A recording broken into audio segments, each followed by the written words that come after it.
نصيحتك لحد تعبان من الحياة وبيتمنى الموت علشان يرتاح ويكون عند ربنا الأحن علينا من كل الناس والدنيا. مش هروب والله، بس تعب. طب تعالي ناخد الفكر ده ونمشي معاه زي ما هو كده. دلوقتي انت شايفة ان ربنا هيكون حنين عليكي بعد الموت. طيب سؤال، هو مش ربنا عنده القدرة ان هو يموتك وتروحي له ويبقى حنين عليكي؟ طيب هو ما عملش كده. طب هل هو جاهل بيكي؟ لا، هو عارف، عنده كلية العلم، وبالتالي هو عارف انه دلوقتي بما ان هو حنين عليك وعنده القدرة انه يموتك ومش بيموتك، يبقى بالتالي الحل بالنسبة له ايه؟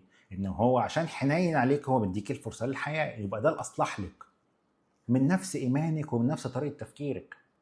فمن نفس طريقة تفكيرك لو انت مصدقة فيها، يبقى بما ان ربنا انت مصدقة ان هو حنين، يبقى هو مختار انك تعيشي دلوقتي. يبقى عشان هو حنين عليك مديك فرصة الحياة دي دلوقتي. كل اللي انت محتاجة تعرفيه ايه؟ ان التعب مش حاجة تخوف، التعب هو تعبير عن الضعف. ازاي؟ يعني ايه؟ يعني دلوقتي انا نفترض ان انت دخلتي الجيم واول مره جيتي تشيلي كيلو واحد، حسيتي بوجع وارهاق وتعب، وبعد الجيم بقالك يوم مش عارفه تتحركي من السرير، كل الكلام ده، ده تعبير عن ايه؟ انه الجيم حاجه وحشه المفروض ما نروحهاش؟ لا، ده تعبير عن الضعف الجسدي اللي محتاج ايه؟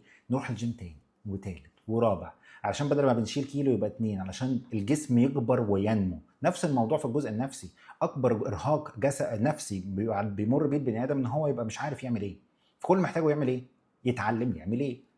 فهنا ده اللي محتاج الشخص ان هو ينضج فيه فكريا، يعرف يفكر بطريقه مناسبه اللي يعرف يعيش بيها في الحياه، اللي هو واخد فرصه. كون ان ايمانك ان ربنا حنين عليكي، يبقى هو ربنا مش هيبقى حنين في الاخره وفي الدنيا؟ طب هو ايه، مش موجود في الدنيا؟ وبما ان هو ايمانك، لو انت مصدقه ان هو موجود في الدنيا زي الاخره، يبقى هو هيبقى حنين عليك في الدنيا زي الاخره. يبقى بالتالي هو مديك فرصه للحياه، محتاجه تستغليها، ومديك حريه الاختيار انك عايزه تعيشيها ازاي. فانت عايزه تعيشي تعبانه، يبقى انت مستمريه في الضعف.